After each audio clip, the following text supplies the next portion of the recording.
Welcome to Cheater Confessions. Let's get started with today's story. 2 weeks before the wedding, my phone buzzed at 9:12 a.m.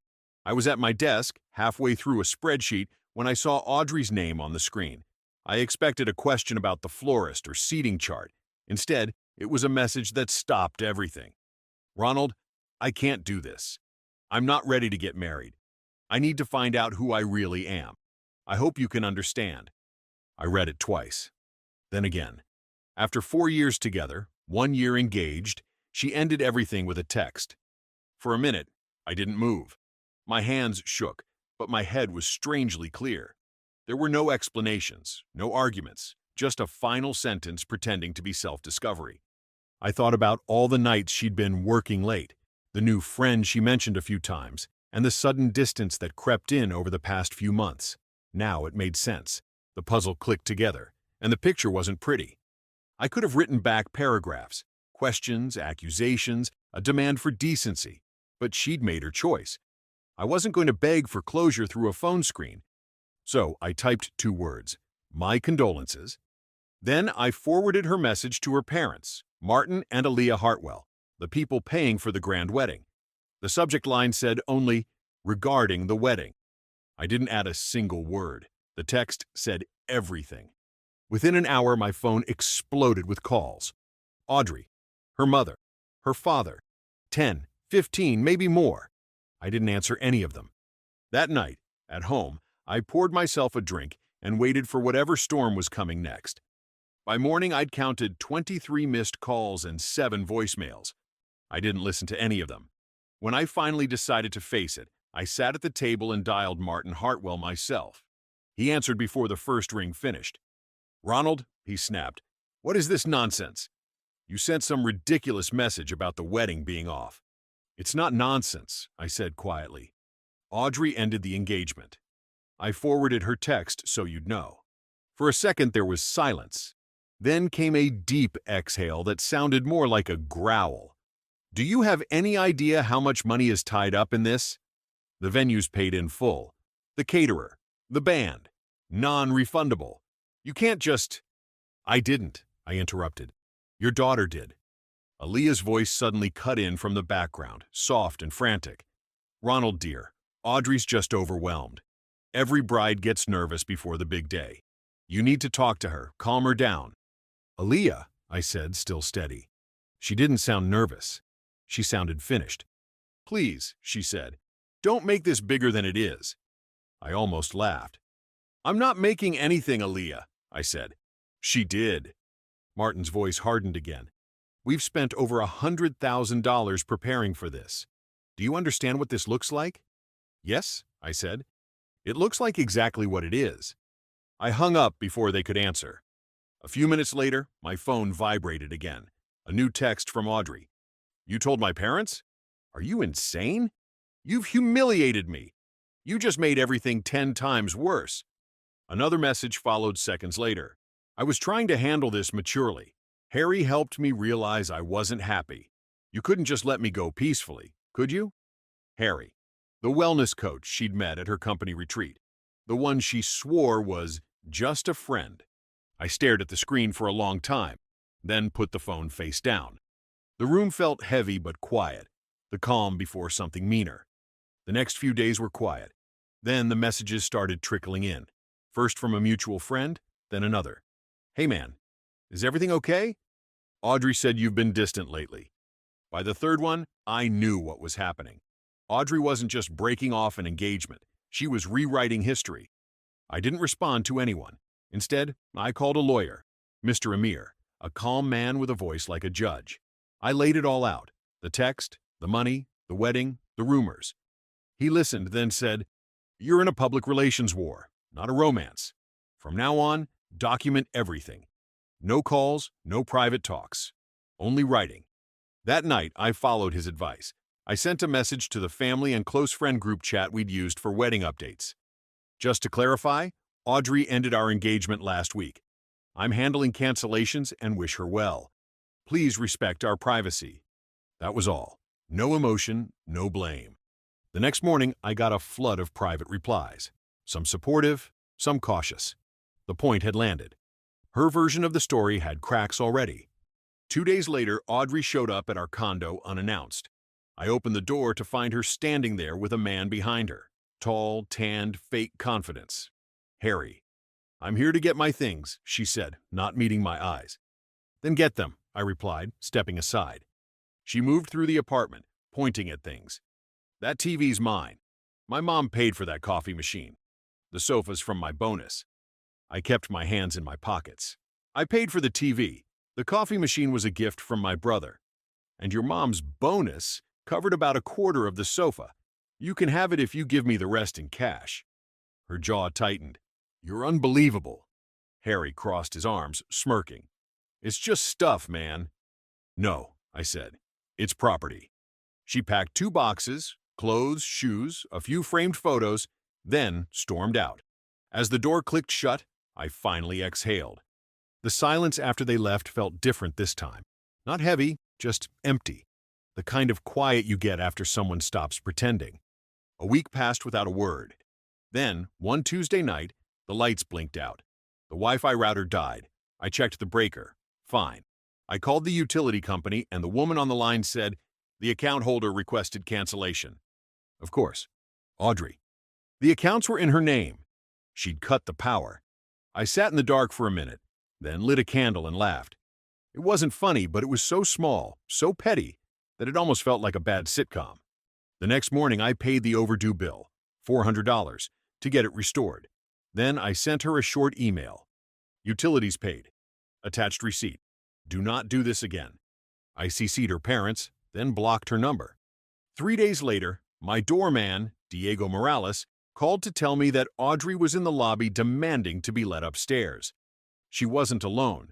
Harry was with her again. I'd already sent her a legal notice explaining that she had to arrange a pickup time by email, but clearly she decided to ignore it.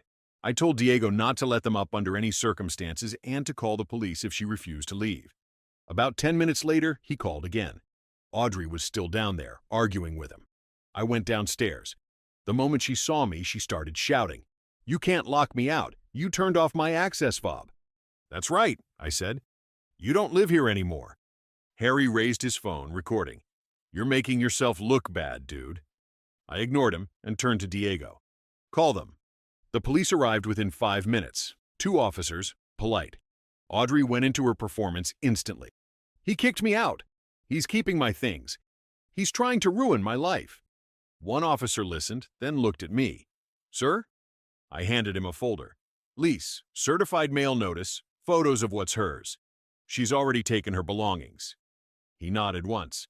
"Ma'am, this is a civil issue, not criminal. You need to leave the property and handle it through your lawyer." Audrey's face went blank. They left without another word. That night, for the first time in weeks, I slept straight through. 2 weeks later, I sent Audrey a certified letter and an email, both stamped and dated. They said exactly this: "You have 30 days to collect your remaining belongings. After that, all items will be considered abandoned." I didn't hear anything back, not a word. Then, on a Thursday night around midnight, Diego called again. "Ronald, your ex-fiancée's here. She and that guy are in the basement near the storage cages." "I'm coming," I said. By the time I got to the lobby, Diego had already stopped them. Audrey was defensive, Harry quiet but red-faced. "I just came to get a few things," she said. "Some of my winter clothes are in storage." "Then you should have scheduled it," I told her. "You don't get to show up in the middle of the night." Harry stepped forward. "You don't own her stuff." "Actually," I said, "legally, she forfeits access without notice." She said nothing. Her face was pale, tired, and angry all at once. They left without another word. The next morning, I forwarded the building's security footage to her lawyer and CC'd Mr. Emir, my attorney. I attached a short note. "Unauthorized entry attempt, 11:42 p.m. Video attached." After that, silence. The calls stopped. No more late-night drama. No more arguments. Just quiet.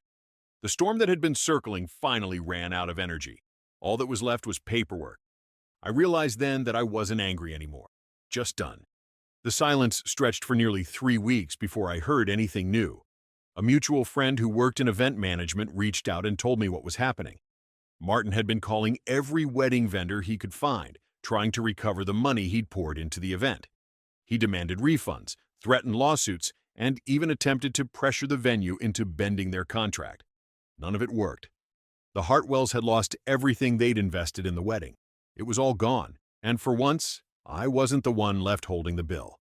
Later that evening, Martin called me himself. His voice was tight, like someone forcing calm through clenched teeth. "Ronald," he said, "I expect you'll return the cufflinks I lent you for the engagement photos." "Of course," I said. "When would you like to meet?" "Tomorrow, noon, in the lobby." The next day, I arrived on time with the cufflinks polished and boxed. Martin was already there, face red, jaw set. He didn't waste time. "You humiliated my daughter. You blindsided this family." I didn't react. I simply opened my phone and pulled up the message Audrey sent, the same one I'd forwarded to him and Aaliyah. He looked at it, jaw clenched. "She really sent this? Just like that?" "Yes." At 9:12 a.m., I replied, "My condolences," and forwarded it to you and Aaliyah. He stared at the screen for a moment, then exhaled. I saw it. I just didn't want to believe it. I handed him the box. "Here's your property, Mr. Hartwell." He took it without meeting my eyes and walked off without another word. That night, I got an email from Aaliyah. Short, polite, almost embarrassed. "Ronald, I'm sorry for how we spoke to you earlier. We should have asked more questions before reacting. I hope you're doing all right." I didn't respond. There was nothing left to say. A week later, I heard through another friend that Audrey's life coach, Harry, had disappeared from the picture. Apparently, once Martin cut her funding, Harry's enthusiasm for guiding her journey dried up. And just like that, all the noise, the accusations, the guilt, the public drama, fell silent. I poured myself a drink that night and thought about how fast a story can flip when money runs out. By the end of the month, I received an email from a new lawyer representing Audrey. It was short and professional. "My client is prepared to collect her remaining personal items on Saturday at 10 a.m. No emotion, just business. Finally. Saturday came. Audrey arrived with 2 movers. No Harry this time. She didn't make eye contact when I opened the door. She started walking through the apartment like it was a museum she used to own. The movers carried out the boxes I'd packed by the wall. Within an hour, the last box was gone. The elevator doors closed, and that was it. The apartment was quiet again, the kind of silence that felt earned. I sold the engagement ring the next week and used the money to clear the last of the shared bills. I changed the locks, the Wi-Fi password, and the quiet felt solid again. 2 weeks later, I got one final message from Audrey. Different number. One I didn't recognize. "I hope you're happy now." I didn't reply. I just looked at the message for a second, then deleted it. Because I was. The story had started with her text, cold, short, and final. It ended with silence that I owned completely. It's been 4 months since that last message. I haven't heard from Audrey again. No more lawyers, no more family interference, no more whispered updates from friends. Just quiet.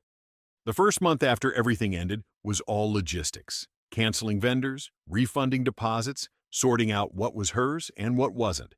The second month was an adjustment. It's strange how big a bed feels when no one else is in it. But over time, the space stops feeling empty. It starts feeling peaceful. Martin never called again. Aaliyah sent one last email, a polite holiday message, and I replied with a simple, "Thank you. Wishing you both well." That was the last communication between us. Every once in a while, someone who didn't hear about the breakup will ask, "How's Audrey?" I just say, "She's fine, I think," and change the subject. There's nothing else to add. I still live in the same apartment. It's organized, quiet, and mine. When I think back to that morning, the text, the words that ended everything, I don't feel anger anymore. Just gratitude. She gave me the clearest message of my life. I replied with the only answer that fit. It wasn't sarcasm. It was a eulogy. For her version of love. For the illusion of a partnership. For the man I was before I learned the value of peace. Now, the only thing I mourn is the time I wasted trying to fix something that was already gone. And for the first time in years, I wake up without waiting for my phone to buzz. Just silence, and it's perfect. Thank you for watching.